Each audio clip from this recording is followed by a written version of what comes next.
Hello, everybody. Welcome to another episode of For the Fans. It's been a few months. It's slightly after the draft episode. We weren't able to do it because I was out sick and you were just super, super busy.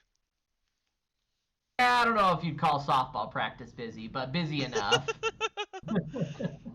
Hey, it still counts as being busy. It's true. It's true. It's shaping up to be a busy summer, which is nice though because I'll be honest, I love enjoying the fact that we can be outside now that winter's ending because this was a wild winter, Man, very this winter never cold. ended. It was really annoying, and I'm grateful that we're kind of. It looks like we're more or less moving past that. Well, yeah, we basically skipped spring and went straight to summer. Yeah, well, do you remember back in I think it was 2021, we basically skipped fall and went straight to winter. So I guess we're making Yeah, up for it. yeah, that's true. That's very I true. don't know. I'm just tired of the Whatever. winter. We lived in a place that was too cold for too long. Yeah, I agree. And the problem is we got so much snowfall now you got to worry about flooding as it gets warm. Oh yeah, one guy that I know, he has basically had his entire basement flooding for the past like week, where water's coming through the walls and everything. Oh, golly jeez, It, no thank it was you. essentially on the news because where he lives is his entire backyard just has like this river designed to maintain all the water and everything.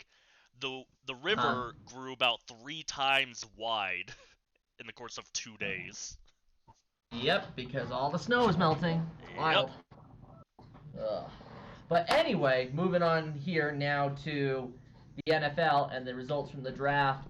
Shane, obviously we've got a lot to talk about here as far as some of the things that happened within this draft. I feel like overall it was a very interesting draft. A couple of key surprises in there that I thought were really interesting, wouldn't you say?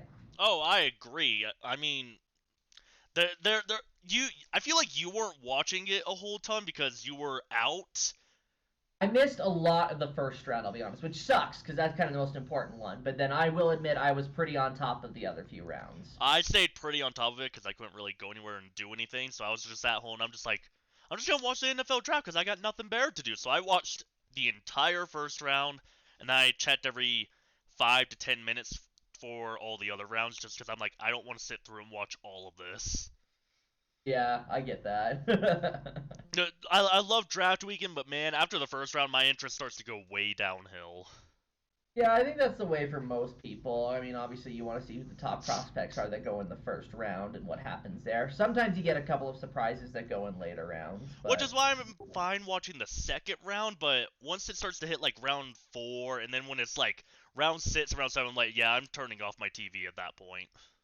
yeah, I get that. I get that. But regardless, throughout the entire draft and all the 7 rounds, we need to discuss the moments that were surprising, draft changes, trades, selections, and we need to assess how this affects some of the teams moving forward. So, to basically move through the template for tonight, as far as what we're going to be discussing, we've got a couple of key questions here that we're going to go over as far as moments from the draft, a couple of things that we want to take some time to discuss. And with that being said, Shane, we should probably just jump into this, huh? Alright, so the first thing that we have on our menu of everything we're talking about is which draft moments were the most surprising. I'll tell you one, and I know we're gonna talk about it later because I think it just naturally it has to come up. But I was a little bit surprised what happened with JSN Jackson Smith. I'm gonna probably Najigba? butcher Najiba, whatever it is. I probably butchered it anyway, but I'm surprised he went lower than he did. I thought he would kind of be up there as a top wide receiver, potentially even a top 10 pick. I know a lot of mock Yeah. drafts didn't necessarily have that, but I thought that might be the case as far as some teams looking ahead at that. And I think what it came down to is not that he's a bad player. I think he's going to be a great player, and honestly, the Seahawks got a steal when they picked him up. Yep. But what I think it boiled down to is that all the teams picking in the first half, they had bigger needs somewhere else than receiver. Most of them were missing quarterback or needed offensive Mhm. linemen really, really bad. Which I think was a good call because normally we don't see linemen being taken in the first round unless it's like an absolute necessity. You know what I mean? Like, I guess the best way to put it is sometimes the O line is ignored when it shouldn't be. So I think that was a positive that came out of this first round of the draft. I mean, I will say there are some teams I think could use a receiver, and they Hmm. completely skipped on him and grabbed somebody else. Hmm. Who's that being thrown to? Uh, the Lions. Yeah, going for another running back. I'm like I feel like they lost a lot of their receivers, especially with the suspensions on the gambling and everything. Right. And then also lose, and now they've officially traded away DeAndre Swift, which is why we assume they grabbed a running back with one of their picks. Right. But I'm like, you guys could have held on to Swift and gotten one of the best receivers and give Jared Goff a very good weapon. Yeah, I would agree. And I almost wonder if that is going to be a bit of a damper on their chances within their division. I mean, I'll say I know this: Seahawks got stacked a little bit. oh, did they ever? And we'll talk about that later as far as a couple of the teams that we're like, man, did they have a good draft. But two other things that I do want to talk about that kind of wrap up and summarize our first question here about which draft moments were the most surprising. Another one, we're going to talk about later, but I do need to at least mention it here, and that is Bijan Robinson being selected by the Falcons. We will talk about that one later. But another one, Shane, this was the big one. The first surprise we got, what the Texans did. I was gonna say the Texans. Whoo! That was wild. They grabbed their quarterback. They grabbed C.J. Stroud because obviously the Panthers took Bryce Young. But then they trade with the Cardinals and they get Will Anderson. We did not see that coming. I don't think there was a single person who had that in their mock draft. I don't think that there was either, and honestly, bravo to the Texans for making that trade.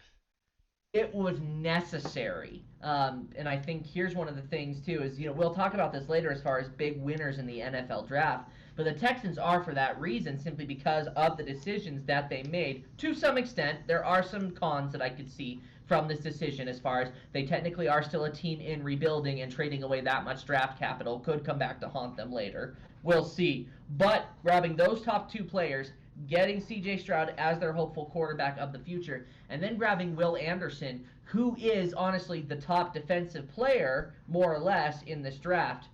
Big win. I think the debate was between Anderson and Carter, and Carter's stock fell a little bit because of his legal issues and not completing the workout. The thing I will say, talk more about him too. The thing I will say with the Texans, because you did bring up giving up that first round pick next year when they're still in rebuild mode. The way that I'm looking at this, I still consider it a win. I even messaged you when they did this. I'm like, I think Texans just won the draft for round one. They got a big key piece on their offense and their new quarterback, and they got a big key piece in their defense that who could potentially turn into a J.J. Watt kind of player, and then you'll have a leader on your offense and a leader on your defense to move forward. Oh, definitely. I think my only concern with that, as far as is, we've talked about what the win is for the Texans, but may I just say, we got to give props to the Cardinals with that situation too, because still, I look at it and I don't have high hopes. I still look at the Texans and they will more than likely have their record reflect them falling somewhere in the top 10 of the draft for next year. And the Cardinals are not going to do well either. So what we're potentially looking at here is the Arizona Cardinals next year's draft having two top 10, potentially even top 5 picks in the first round of the draft. I mean, what I've been seeing from the too early mock drafts is that the Cardinals are picking at both 1 and 2, which I'm like, yeah, that scares me a little bit. It'd be wild, and they're not going to go for a quarterback. Nope. Also, the only other reason that I'm so happy with the Texans doing this, they screwed over the Tennessee Titans, who were calling and basically begging the Cardinals to move into number 3. I didn't know about that. That's awesome. Yeah. Oh, yeah, the Titans were essentially on their knees begging to go to number 3. Oh, I think they were trying to get CJ Stroud, and then when the Texans took him at 2, not wanting to risk not being able to trade, the Titans just kind of bow down. They're like, okay, we give up. Yep. Yeah. But it's still very funny. Which would explain why they were getting ready to get rid of a lot of big players, potentially even Derrick Henry. There were some rumors about. Oh, there were so many rumors that Henry would go away. Yeah, well, I don't know. Pretty wild. Hey, here's another one we got to talk about. Going into our second question here. So we got to talk about the quarterbacks here, which I know we've brushed on it a little bit. Now let's get more in depth with it. And we're going to talk about which quarterback is bound to be the most successful But first off, Shane, we do have to have a laugh about this. Your Jacksonville Jaguars are the only team in the AFC South that did not pick up a brand spanking new quarterback. You obviously had the Texans. They took Stroud at number 2, and then the Colts had to take Anthony Richardson, and now you had at the very end, because they ran out of options, and he slid all the way, even past the first round, which no one was saying was going to happen. You got Will Levis, the weird mayo and coffee, eat my banana with the peel on QB from Kentucky, who now plays for the Titans, and more than likely, I wouldn't be surprised if Ryan Tannehill gets hurt this year and Will Levis starts. Man, I'm not. Or no, they're saying Will Levis is actually the third string quarterback. Bull. I call bull. They said the same thing about Kenny Pickett. Well, I mean, what? I don't even remember his name. Just was it Malik Willis or something? Yeah, but I saw a lot of reports saying too that Malik Willis, they were not impressed with him, not enough to be a long-term viable starter. I guarantee you, it is very much going to be the same situation that we saw with, say, Bailey Zappi, or obviously a better reflection of that would be Kenny Pickett last year. Kenny Pickett, I remember they said he was the third string quarterback. They had Mitchell Trubisky as the starter, and they had Mason Rudolph at number 2. He rose up. I mean, I will also say, I was dissecting the Titans wide receiver room because people were talking about it with the whole AFC South shakeup and everything. The projected number 1 wide receiver on the Titans team is Treylon Burks. Who was he was picked early, but he has done very little so far. Yeah, he has not been very productive. And after him is no-name receivers that you've never even heard of. Oy. Okay. Like, let me see if I can even find them. So they got Treylon Burks, Nick Westbrook-Ikhine, and Kyle Phillips. Okay. Heard of any of them before?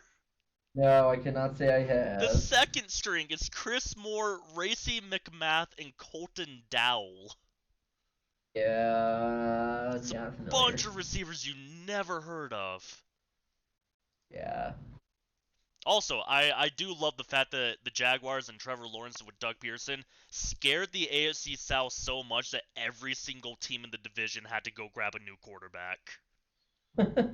I find that funny. I was like, man, I guess Peyton Manning really did damage on the division when the Colts ran the division for like 10 years. I mean, sure, but also we need to take a look at this too. It isn't necessarily the Jaguars, because we already knew that Davis Mills was not the answer for the Texans. Matt Ryan, the experiment, very quickly and obviously was a failure. They got Gardner Minshew now. Who Richardson may be backing up to start the season. He may be, but how long will it be before the fans start demanding that you at least play Richardson if there is bad play that starts to result? Not necessarily from Gardner Minshew, because I feel like I could trust the guy enough to do well, but you know that a lot of fans say that when they're not winning games, they're like, the first person they're going to blame is the quarterback, and they're going to put a new QB in there to spark the offense. I would say give it about half the season, see where your team's at, see how everybody's progressing, and then if you guys are winning a game, like when... I don't even want to say that because I believe they were winning a game. No, the Vikings were winning a game, 40-0, and the Colts rallied back. No, other way around. Other way around. Okay, I was gonna say I know the Colts were involved in one of the two. I would say other way around. I was gonna say they have a 40-point lead. You can throw Anthony Richardson for a couple, but they might have PTSD from that. Yeah, that's a good point. Ugh. Well, let's take a look at the Colts schedule there, because here's what I wanted to say initially, because in response to this question here, as far as which quarterback is bound to be the most successful, I almost wanted to say that Anthony Richardson would be the most successful in this season, just within this season, but eventually the long-term QB who would be the most successful, I was going to say, is Bryce Young. Now, I look ahead here. You brought up Gardner Minshew, and we also talk about the Colts and their schedule here. Their upcoming games that they will be playing, and again, dates are to be announced. We haven't officially dropped the schedule yet, but some of the teams that they are playing here could determine things. They've got the AFC North, so they'll be playing the Ravens, the Bengals, the Browns, the Steelers, and they've got the NFC South too. Wait, yes, no, yes. Yes. Yeah. So, and outside of that, they've got the Raiders, the Rams, Patriots. Honestly, kind of an easy schedule. Not too bad. My biggest concern would definitely be any of the teams that you play in the AFC North, because honestly, the NFC South is not going to make any improvements here this season. No, not at all. And then you got your divisional opponents, which not really expecting much from the Titans or the Texans. So your biggest challenge is your 2 games with the Jaguars, and that just leaves Bengals, Ravens, maybe Steelers and Browns, but that's still kind of a crapshoot. Raiders, probably not. Rams, it's hard. Really knowing for sure with the Rams. They're always a wild card. The Patriots. And the Patriots, who are now bad. Yeah, so I almost want to say you may be right that if the Colts are at least getting wins, which is certainly possible, we may not see much of Anthony Richardson. I think we'll see most of Anthony Richardson in preseason. Yeah, I could see that, and just demonstrating just to see how good he is. Show off the athleticism, see how smart he is, and how much he can take his game to the next level. Yeah, I would agree. So out of the quarterbacks that are likely going to be starters, which in this case may just be C.J. Stroud and Bryce Young, do you think either of them has a chance at winning Rookie of the Year this year? I'm going to say no, only because I feel like the teams around them have kind of nothing for them to work with. I'm going to throw this out there, but, and again, this is just a very, very initial preseason reaction. It's kind of shooting from the hip here. I haven't really done much of my research, but given the terrible state in the NFC South, I wonder if Bryce Young could potentially take the Panthers to win the division. And that's, I can see that happening too, but I worry about the Panthers' lack of weapons around him. Yeah, I think that's a good point too, especially for one, losing DJ Moore, who's now a Chicago Bear. They lost DJ Moore and CMC within the past year. Exactly. And they don't really have too many options. And not to mention, too, CMC's backup, who was really able to do good things for the Panthers as their replacement running back, Donta Foreman. He's gone, too. He's also a Chicago Bear. So, hey, you know me. I'm not complaining. You know what I mean? I'm looking to see. I'm happy to see that our offense is trending in a positive direction. But now that you mentioned that, that could be difficult as far as what Bryce Young can actually do. I just remembered. Okay, he's not in as bad of a situation as I remembered. He actually has pieces around him. His running back, he has Miles Sanders, just came over from the Eagles. Yep, that's true. There you go. Second string running back is Chuba Hubbard, who, when given the ball, was doing some good things. They got Adam Thielen from the Vikings. We'll see. He'll probably become the receiver number 1 again and be utilized more. That's what I'm saying. He's going to be wide receiver 1. They got DJ Chark, who, when healthy, can make really good catches. He's kind of like a 50-50 player. Is either really good or not good at all. Isn't he a decent slot receiver, though? Yes, and I believe that's what they're playing him in. Okay, cool. So there's potential there. I think we just got to see what the situation is going to be with the defense. Can the defense be able to do their job? Because the Panthers' defense has never been really good. You know what I mean? Never. And then, yeah. Also Hayden Hurst. So, yeah, they got potential on offense. I stand corrected. Yeah. So with that being said, do you think that the Panthers have the potential to win the NFC South? I think the Panthers probably will win the NFC South. Let's segue with this, talking about who I think could be their only other competition to winning the NFC South, and that's the Atlanta Falcons. And maybe potentially not the Falcons winning the division. The reason being is because I have major question marks at the quarterback position with Desmond Ridder. And who's the other one? Baker Mayfield? Or is he... No, Baker Mayfield went to Tampa. So... Never mind. Not Tampa. Tampa's going to be competing for the number 1 pick, if you ask me. But who else went to Atlanta? Taylor Heineke. Taylor Heineke. I love Heineke, but he's not starter forever potential. He's mid. He's super mid. He's a great backup. He's a bridge player you bring in to hold down the fort for a season if it's going bad. They may need to do at some point, but. The one thing that I will say, holy cow, Falcons looking good right now is that running back room with Cordero Patterson, Tyler Algier, and Bijan Robinson there now. Yeah, that running back room is scary. I see Patterson leaving soon. Yeah, he probably will. He still would make a great returner though. You know what I mean? And Oh, I know. he's the best. He's more or less the best returner in the game, or at least the most legendary. Jamal Agnew. Psh. Sorry, Patterson's got Agnew beat. Patterson and Agnew are like tiers above everybody else for returning, though. I would agree with that. Although the best returner of all time is Devin Hester. Okay, but he's not playing anymore.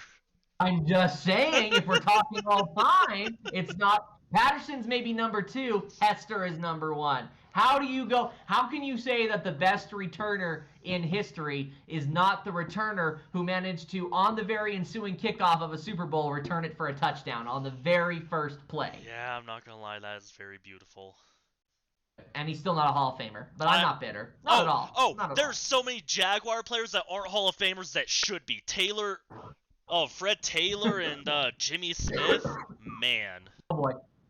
I opened up a can of worms, didn't I? Dude, Jimmy Smith literally has a Hall of Fame career. I'm not even saying this because he wasn't a Jaguar originally. He was on other teams. He has had better careers than current wide receivers in the Hall of Fame. And that's where I'm like, okay, where are we drawing the line? Is this more of a popularity contest or what they actually did? It's a popularity contest. Which annoys me. Yep. Anyway, going back to what we were talking about earlier, Bijan Robinson. Talented running back, taken in the first round, a trend not usually seen in the first round. Not in the top 10 anymore, too. Not in the top 10. First question, do you think this should continue? Bijan thinks it does. What do you think? I mean, I hate this question because I miss that old aspect of football where running backs were actually valued. And we're in such a pass-heavy league that the running backs, unless they're a dual threat where they can run and go out and play like a receiver, they're just very, very underutilized or undervalued. So do you think that Bijan, with his ability here, because obviously he's a very, very hyped running back and does show the potential and the talent, regarding what he brings to the Falcons, do you think that he's probably the best chance as far as like being the main running back, being the workhorse, and potentially even having a Rookie of the Year campaign? I mean, I'd say it's very possible. I mean, Tyler Algier was a rookie last season. He put up over 1,000 yards with the Falcons. Right. And I think that's going to be the bread and butter for the Falcons. You know what I mean? They've got the running backs to do it. So even if it's sort of a crazy, wacky thing of, they got Desmond Ridder on the field, but more than likely they're going to put some fullback in the back. They've got, I don't know, Kyle Pitts, most likely blocking. Yeah, most likely. Most likely. That's all poor Kyle Pitts. Oh my gosh. Okay, but then at the same time, then you've got like what? Hey, tell you what, let's take the fullback out and let's just put Cordero Patterson in as a fullback. So he's in the behind, and then you also got in the slot, you've got Tyler Algier and Bijan Robinson. I don't know. You got a couple of options there. You know what I mean? I mean, I think Bijan Robinson will be fine.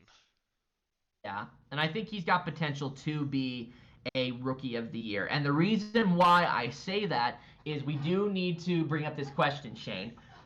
Within the past few years, we've really only had, outside of Bijan, we really only ever had 2 other running backs who have garnered as much hype in the first round of being top-tier running backs to essentially carry a franchise. One of them is Ezekiel Elliott, which, we've seen where that's gone now. That probably was a mistake, at least, and later on, because of what the Cowboys paid for him. Mm-hmm. But the other one is Saquon Barkley. CMC was pretty hyped up, right? He was, but not nearly to the level that Saquon was. And Saquon was taken at the beginning. Yeah. But I mean, he was taken number 2 overall.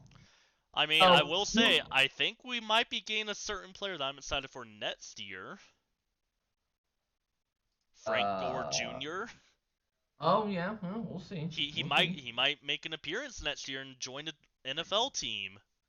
He might. It'd be interesting to see what happens there. Really wish his dad was still playing. That way they could be the first ever like father and son on the same team or something. Yeah. It'd just be fun to watch. Anyways.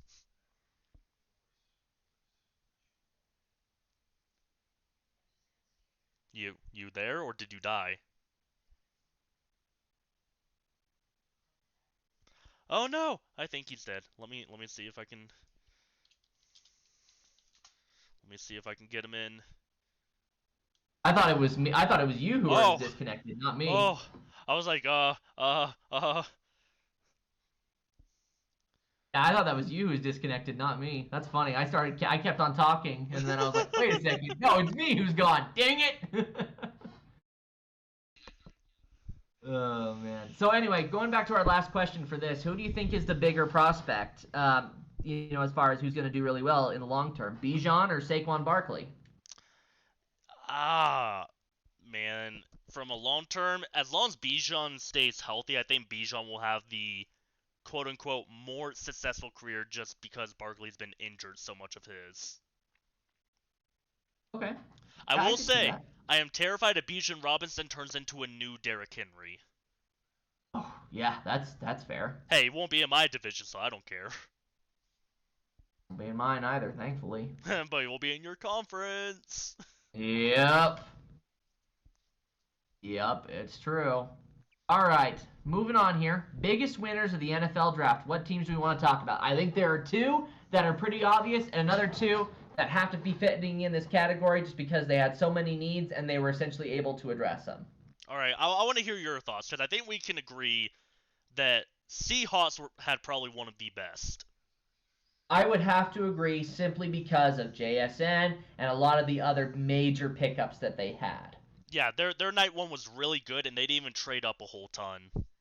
Exactly. And the other team that we have to talk about that obviously was a huge winner because they're trying to run it back, the Eagles. The Eagles turned into a monster. Like it was literally just everyone let the best players fall to them. Yeah, all the Georgia players basically. Man, there's been so many jokes. It's like, oh, they're now the Philadelphia Bulldogs. Yep, exactly. And they're like, "Well, we're not going to take any more. You're not allowed, Eagles, to take any more Georgia players." DeAndre Swift shows up. Hey, I just got traded to the Eagles. Man, I've been loving the Grossi videos lately. It's like Yeah, no, it's just Cowboys just going into like PTSD. It's like, why is everybody letting the Eagles be good? yeah. At the same time, though, I do need to bring it up because I think you probably saw it. But Vaughn, I can't remember his first name, but he was drafted by the Cowboys, and his dad was a scout on the Cowboys. Did you see that clip at all? Yes. Where the That Cowboys was a good drafted one one. of their scouts' son. Yeah, that was pretty That's cool, awesome. actually. Yeah. But yeah, no, the Eagles. I think their defense consists of like has six players that were from that 21 Georgia championship team, Championship. Yep. and I think that's just their defense too. Yeah. It was wild. Man, they're gonna just hurt people this season, especially with last season they went undefeated for so long, and then they lost to the Commanders. Yep. Oh, Commanders, what would we do without you? Right. Hey, well then let's talk about this year. Oh, I will say this too.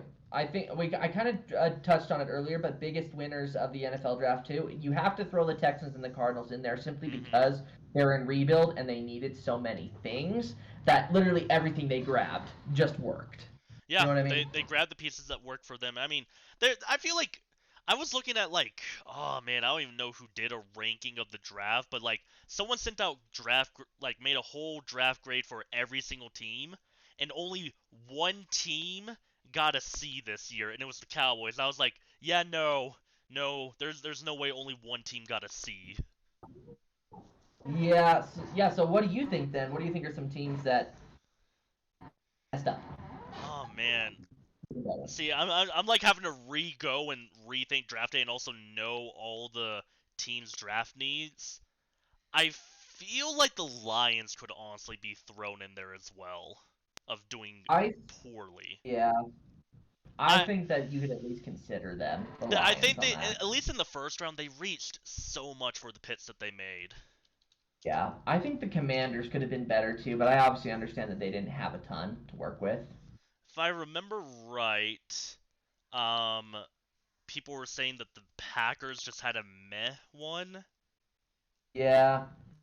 And the Dolphins suffered because they had missed They out had on to getting the forfeit pick. theirs. Yep, exactly.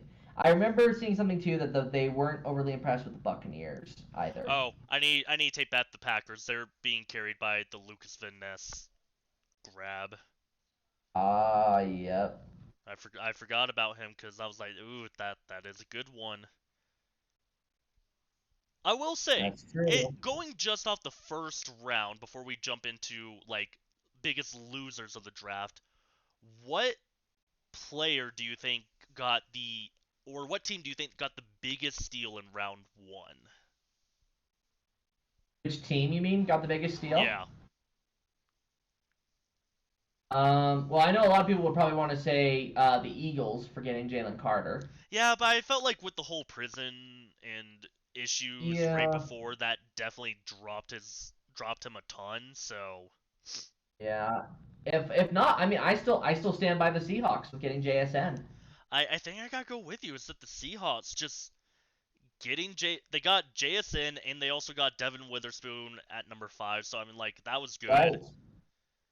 Yeah, I'm like Good point. Seahawks I feel like did pretty just got probably one of the best drafts in the first round. I'm like looking Yeah. at all the rankings and grades and seeing who everybody grabbed, and I'm just like, okay, nothing I hate, nothing that's blowing me away. Hmm. All right, biggest losers of the draft. I have two in the front running for me. Hey, let's hear it. I have the Cowboys. Yeah. I already brought up the Lions, so I'm not gonna bring them up again. But I have the Patriots as up there as well. Ooh, yeah, I'd go with that one. Even though some people are saying that they got an A minus in their overall draft, I'm like, their best pick was definitely their first round pick when they grabbed Christian Gonzalez, but after that, it feels like they reached a ton. Yeah. No, I would agree with that. That was probably not a very good draft for them. I mean, I was talking to a Patriots fan, and even he was like, I hate what the Patriots are doing right now. There were a lot of question marks surrounding what their decision making was behind that. I mean, I they're. know, I know. Now I know Deion Sanders would disagree because the only HBCU player taken in the entire draft what was taken by the Patriots. Man, he got mad about that, and then there was people were even asking for tapes of certain players, and the player responded with, "Yeah, those tapes aren't available to anybody. The school's got them locked down and not giving them to anybody." Yeah, that's right. Oh man, but freaking Dion. Yeah. I mean, that's a good coach, like standing by your guys no matter what. Oh yeah, no, I give him props for that. I'm a little concerned about the whole not giving players their film, but I don't even know if that's up to him. That it sounded like it was more like from the school itself. yeah, I have no clue. I didn't really read too much into it, so I wouldn't know. Yeah, but I would say the Patriots were probably my other one that are like, I don't think they did too well. Yeah, I'd go with that one. Moving on. It's not part of the draft, but let's discuss the Aaron Rodgers trade to the New Oh York Jets. boy, this was How part of does the draft. yeah, how does this affect their franchise? And additionally, now with the Packers moving on from Aaron Rodgers, where do they go from here? So they recently re-signed Jordan Love to a 1-year, like $20 million contract. I guess it's like a prove-it deal, even though they never put their faith in him to begin with. Yeah. My thing with the Aaron Rodgers trade is that I feel like it hurt both teams. I'm just kind of sitting back. I'm like, how did this trade end up hurting both teams involved? Well, it really just comes down to one, how well Aaron Rodgers is actually going to do with the Jets. Are things going to go well, or could they absolutely crash and burn? Because right now, I'm concerned. I feel like it could go either way. I'm thinking it's probably going to go well. I See, really do. I thought it was But gonna you never go know. well until he decides to bring over all the old Packers wide receivers that are basically washed up and don't do anything anymore. Yeah. Like Randall Cobb, like the New York Jets are the Packers from like 5 to 10 years ago. Yeah, it's true. And the main comment I was saying is that we're living in a pass happy league where if you notice, all the players are getting faster and faster. Some of the best teams have very speedy wide receivers, and what did the Jets do? They signed all the old slow guys that Rodgers used to really like throwing to, and they're getting rid of all the speed. Yeah. No, I don't really want to just go out and say that this is like going to make a difference or it's going to be a deal breaker, you know what I mean? I would like to see what is going to shake out there first. You know what I mean as far as will that actually make a difference? Because at the same time too, something that the Jets have that the Packers never really had is a good defense. I will say the Packers have, or not the Packers, the Jets have a very, very good defense, but I worry about that offense, especially with Rodgers possibly going to retire in a year or two to begin with. Right, and I guess that does bring up the question as far as what Zach Wilson is going to do. Is he going to try and learn from Aaron in some way, shape, or form? Or is he going to say, nope, I don't really have much to glean from Aaron, and then we either look at Zach playing on a shortened deal with the Jets before he ends up getting his butt bounced to the XFL or the Canadian Football League? Wilson's going to start dating Aaron Rodgers' mom, and that's going to be it. All right. I mean, Aaron Rodgers doesn't have a good relationship with his mother, so I really don't think that's going to go all that well. You want to talk about someone Zach Wilson should date? Zach Wilson should try and steal Will Levis's girl. I don't know if you saw her. Oh, how could you not see her? Because everybody made comments about her. It's like, wow, she really hates him. She hates being there. Yeah, it was just funny though. I just like they kept like putting the camera on her, and I remember so many people were like, "Is that actually his girlfriend?" Or Peter Stronsky has his dad like grab his girlfriend by the butt. Yeah. I was like, did you not see that one? Nope, I did not see that one, but I'm glad. I'm gonna find that video and send it to you. Oh great, I'm looking forward to it. I mean, it's just like they hug and then he just like turns around and like just taps her on the butt a couple of times and then that's kind of it. All right. I'm gonna see if I'll see if I can find it and then send it to you. Okay, sounds good. We need to move on to our other two big questions, though, that take a little bit of a longer amount of time. But what do the standings look like for each division at this point with the conclusion of the draft? I mean, is there a team that you look at in each division and say, yeah, maybe the draft changed that. Maybe that team's going to win the division? Because I'm going to be honest with you. I feel like the NFC, a lot of those conferences, those divisions in that conference, excuse me, I feel like those are already more or less decided, if I'm being honest with you. It's the AFC that I think is going to be interesting because I feel like in the NFC, I feel like the Eagles are probably going to be in the best shot to take over their division again. The NFC North, I feel like that's still anybody's game at this point, except for maybe the Packers. Vikings, Bears, Lions could all fight for it. Man, how does it feel knowing that the Packers are at the bottom? Oh, it feels so good. NFC West, Seahawks potentially, or the 49ers. Could be either one. And NFC South, we talked about it. It's probably the Panthers. Yep. The AFC. I will say this. AFC South probably decided. I think the Jaguars will win it again. Yeah. I mean, I think they have a tougher schedule than most of their division opponents because they're facing the tougher teams from some of the stuff. I'm even gonna look it up now. Yeah, and maybe the AFC West. I feel still pretty confident saying the Chiefs win it again. AFC North and AFC East are kind of the confusing ones for me. Yeah, I was gonna say AFC West. I don't trust Russ enough yet. And I'll believe it when I see it with the Chargers. Yeah, Chargers choke in two big of important games, and then the Raiders are. Yeah, they're poopy. They're the Raiders. Yeah. The AFC North. With Lamar Jackson's contract, if he's not the type that's like, I got the money, I'm not going to try anymore, then we could be seeing the Ravens looking really good. But I still believe it's the Bengals to beat. I think it's going to be the Bengals to beat with the Ravens coming in second. Yeah, I think you're right. And then the AFC East, if Rodgers is able to carry the Jets, they could be really good. If Tua stays healthy, the Dolphins look really good, and then you got the Bills, who also could be really good. What I think that division will come down to is probably gonna be the Bills or the Dolphins again. Yeah, and the Jets at best settle for a wild card. And I will say, I'm gonna make this bold prediction now. I think the Dolphins will win their division as long as Tua remains healthy. I would agree with that. Okay, I pulled up the Jaguars' schedule. So the Jaguars, they got Chiefs, Niners, Bengals. Ouch. Ouch.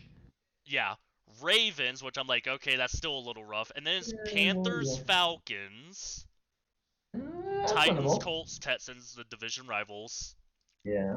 Steelers, which I'm like, okay, Steelers isn't bad. Yep. Bills, Uh, Browns, Buccaneers, and Saints. okay, so some bad ones Good in with there, the but some not NFC so bad. South. NFC South is good. Yes, and you have potential to beat all of your opponents in your division as well. Yep. The big ones are going to be two of the teams in the AFC North, the Chiefs and the Bills, along with the 49ers. The Niners, yeah, Those will be rough, I would agree. especially with our starting left tackle getting suspended. Yeah, at least it wasn't multiple players for betting. Very true. Glad really left that behind. But also, the nice thing is, even though our left tackle suspended, we had Walker Little who stepped in at left tackle, and then we drafted a tackle with the first round. So hopefully that will work out. That might work out for you. That might be okay. Like Yeah, how I you feel guys like drafted a tackle in the first round who, I will say, was not sure how I felt about it at first, but apparently people are saying, oh no, he's actually really good. he is really good, and I think the biggest thing that we need to say about Darnell Wright is I have to give props to the Bears management because the thing is they said we're gonna get Justin Fields help, and they meant it. You know what I mean? Mm-hmm. There wasn't this talk of because I know a bunch of like Bears fans that are the type that are like, tell me you know nothing about football without telling me you know nothing about football. We're all very angry about why do we pass up on Carter? He's a generational talent. Blah blah blah. The Bears met with him multiple times. They weren't impressed. Things didn't look like the way that they wanted them to be, and he was a defensive player. I know we need to address needs of the defense, which we did the best that we could within free agency and the draft, but the most important thing is that we got wide receivers like DJ Moore, and we got an offensive lineman like Darnell Wright to give Justin Fields the help that he needs. I mean, I think people are sleeping on the Bears, if I'm being honest. We will have to see because I feel like the Lions and the whole betting situation and the not so great draft puts them at a disadvantage. The Vikings, there's always a concern there of they could be good, but they also I didn't really see anything too special as far as putting together a capable defense. Kirk Cousins is still there, and we know he sometimes struggles in primetime games. There's concerns about Dalvin Cook's health. There's a lot of what ifs with the Vikings, and there's a lot of what ifs with the Bears and the Lions. So as I say, it's anybody's game in that division except the Packers. Yeah, Packers, everyone's just scratching their head. Yeah, they're like, well, we got to figure this out. Man, I feel like the Packers could be set back for a while. Maybe. It depends on how well Jordan Love plays, I think. Yeah. All right, really just kind of the last question because we're getting to the top of the hour. Are there any draft prospects that you would consider putting on a potential fantasy football team this season going into the 2023-2024 season? I say heck yes because I have announced this many times. I play a keepers league, and going into this season, I have no wide receivers. I have Tyreek Hill. That is my wide receiver. There you go. So for me, I'm like, ooh, I will gladly take JSN. I will take who's the Chargers draft? It's like Quentin Johnson, I think. Johnson, yeah. And then there was one more. ASN, I feel like I would consider taking. JSN, Quentin Johnson, Zay Flowers, because I feel like all three of the best projected wide receivers went to three really strong teams. Jordan Addison went to Vikings, but I don't know how good Jordan Addison is, honestly. sorry, I'm also going for like the maybe. non-quarterbacks because I feel like if you want to take a chance on a rookie quarterback, or if you're in a keepers league where you need a quarterback, you're gonna be taking one of the top projected ones. Sure, yeah. I will say, people have been talking about Dalton Kincaid with the Bills. I can see that. I heard talk that Kincaid could be the new Travis Kelsey for Josh Allen, Oh, maybe. which I'm like that interests me because if Dalton Kincaid turns into a mini Travis Kelsey or a Mark Andrews, and he has Josh Allen at quarterback, that's gonna be a good duo. I would agree. Now I will say, what are your thoughts? Because there's two other non-quarterback offensive players. You have Bijan Robinson and Jahmyr Gibbs. Would you take either of them? Mir Gibbs, I would take him if he starts to really show promise. You know what I mean? If it's like sort of a DeAndre Swift meets Jamal Williams, doing a Lions comparison from last season. Right. If we do see that, I would definitely try and make that happen. Bijan Robinson would love to. Just want to see how much, first of all, the Falcons are willing to utilize him, and secondly, because of his ability, how many runs is he actually going to get, or are they going to be like focusing on where is he? You know what I mean, and trying to stop him. Right. I think the prediction right now is that he is going to be the starting back for the Falcons. Huh. But I also feel like they're going to do that split backfield kind of offense that some teams have been doing where he maybe takes over like one drive or does like half a drive and then Tyler Algier comes in for the second half of the drive, or he's in for downs 1 and 2 and Algier comes in for 3, or vice versa. So Something like that. Yeah. it's not that we think that he's going to be a bad player. It's more of a you can probably wait to pick him up because we don't know how effective he will be used. Yeah, I would agree with that. But man, those wide receivers for the top 3 projected wide receivers to go to the Seahawks, who have the monster wide receiver core and a improved Geno Smith, Quentin Johnson to the Chargers with Justin Herbert, and then Zay Flowers with Lamar and Odell. Be Yeesh. good. Be really, really good. Yeah, it makes me very happy for this fantasy season. I'm like, man, I'm grabbing wide receivers with my first picks, and I have options. Yes, you do. My fear was like, wow, there's gonna be like a super. I'm like, JSN, he's gonna go to the Buccaneers and not be able to do a thing because he has no quarterback. Yeah. That was honestly my fear. I'm like, the top receivers are gonna go to teams that have no quarterback to throw to them. They're gonna be underutilized. No, they all went to Yeah, good teams. yeah, it's true. I'm just looking at draft stuff now. I'm like, man, Nolan Smith falling all the way to 31. How did that happen? Yeah, that one was wild. I'm just like, wow, how did Nolan Smith fall? How did what's his face? What's his face? I know he went late in the second round. And I was mad that we didn't get him. I think it was like Brian Branch. Yeah, Brian Branch. He fell real far. It's like him and Keon White. It was him, Keon White, and Will Levis, I think, were like 3 of the 4 people still left in the green room on draft day for the first round, and they were like the 3 or 4 that were not chosen, and all of them except one decided to not come back. Yeah, I can see that. Oh man, still, I saw the mayo and the coffee thing. That still made me sick. Oh, gall. Don't bring it up. Oh, Oh, I was like, okay, what are people talking about? And I saw a video of it finally because I had no idea what you were talking about when you first told me about it. I'm like, okay, it's probably not that bad. No, it's bad. it's bad. It's bad. I was like, okay, he's probably just like doing a little spoonful or something. No, he takes a bottle and just like watches a quarter of the bottle just drip out into his coffee and then just misses it. I'm like, the coffee looks almost white now. This is disgusting. Yeah, I was like, that's nasty. Ugh. And then the banana thing I just find funny. It's ridiculous. Anyways, we have a little bonus question. Yeah, let's just go over this really, really quickly before it's 8 o'clock here, top of the hour. Delves into college football a little bit here, but the question is, it revolves around Alabama coach Nick Saban, who's got like 44 first-round draft picks taken from his program throughout his career at Bama. Now you contrast that with the fact that he's had more first-round draft picks taken from his program than he has had losses in his career at Bama. He's only had like 27.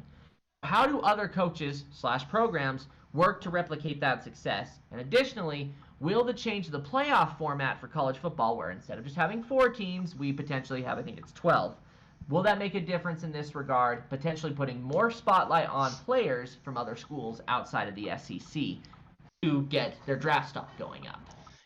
I think adding more teams to the playoffs would definitely be beneficial. That way, more teams get to have their players shown off because there are some hidden gems at other schools that just people keep saying they're like, oh, they're not in the SEC or whatever conference, so they're in a weak conference. But I'm like, yeah, but some of these players, they can play, and they're in a no-name conference in the college world. Yeah, it's very true. I mean, you know a lot more about college than I do, so let's hear your take on it. I think it will at least help moving in that direction, having more exposure for some of these players. But maybe the most important part is probably just the opportunity for them to be seen in a major spotlight. Because let's be honest, a lot of the bowl games don't get watched anymore because the prime focus is on playoff games. So you see these players that have potentially had good seasons, they are getting looked at by NFL scouts somewhat, and now they have an opportunity. Let's say, for example, we've got an 11 seed team in, oh, I don't know, let's just pick one out from here. Baylor from the Big 12. You know what I mean? There's a wide receiver there who's looking really, really good, has gotten some look at from NFL scouts. But Baylor essentially like had a good record. They they won. Let's say they won the Big 12 conference. But their record wasn't good enough to be in the top 4 competing for the college football playoff. So instead, they're slipping down further. But now, with this new changeup, they are able to get in there. They are able to play. But because they're a lower ranked seed, let's say, for example, okay, cool. Baylor is now being matched up against Georgia. Baylor's probably going to lose because just SEC football teams are that good. But how does this kid get to shine? Does this kid have an opportunity to be really, really good in these circumstances and essentially show what they can do against a proven Georgia defense that could potentially up their stock moving into the draft if they plan on declaring for the draft? I don't know. Be interesting to see. And I think the other thing that would help is that it's going to give a lot more depth to the draft itself. It's going to allow a lot of these scouts to see these players in action without having to go and specifically look at their film. Totally. I mean, it's very interesting. I mean, I know that, like, Alabama, Georgia, Clemson, Florida, they're like some of the bigger name teams that people normally go after, and they're like, oh, these players always do well. I feel like that's not even always true, though. I feel like Alabama players has fizzled out a lot in the big league. Especially at the quarterback position. Ohio State is kind of another one, and Notre Dame too, that they've said, oh, these players should be really, really good, and then that hasn't been the case. Ohio State has like never had a good quarterback, and I like Justin Fields, but the jury is still out on him for now. Totally is, and the same thing will happen with C.J. Stroud now. Yeah, I mean, it's not like they're bad guys, but I think it's like, I think also being part of one of these big name schools is also detrimental to some of these guys' careers because they're hyped up to be one of the NFL greats, and if they don't live up to it, even if they're doing decent, teams will cut them a lot earlier because it's not worth it anymore. Which very often happens, especially with Alabama quarterbacks who are essentially Heisman candidates because of it's seen as far as how good they are. But what happens when they're actually put behind an offensive line that's not very good? Because Bama's offensive line is really good. Just something to throw out there. That they are. I mean, I'm trying to think of like good Alabama quarterbacks. The one we have right now is Tua, but the thing is with Tua is that he's injured a lot, and there's been talk about moving on from Tua already. There was from the very first season, and Mac Jones is another example too. They've been like, Jalen Hurts. Jalen Hurts. We don't count Jalen Hurts because Jalen Hurts was benched in the Alabama championship game, and then he went to a different school. Went to Oklahoma. So again, he's an outlier. I understand that. He does not count as Alabama because Alabama abandoned him. Yeah, exactly. But I believe that wraps up about everything, if I remember right. That should cover it all. All right. With that being said, we have officially kicked off the new season, and I think the next time we will go live is around preseason time. Yeah, probably a week or two before the regular season kicks off, just to kind of analyze any other changes that happen in the second round of free agency, stuff like Help that, people and with their yeah, and fantasy teams and drafting. exactly. But with that being said, we are excited for the new season, and we will see you guys next time. Have a good night.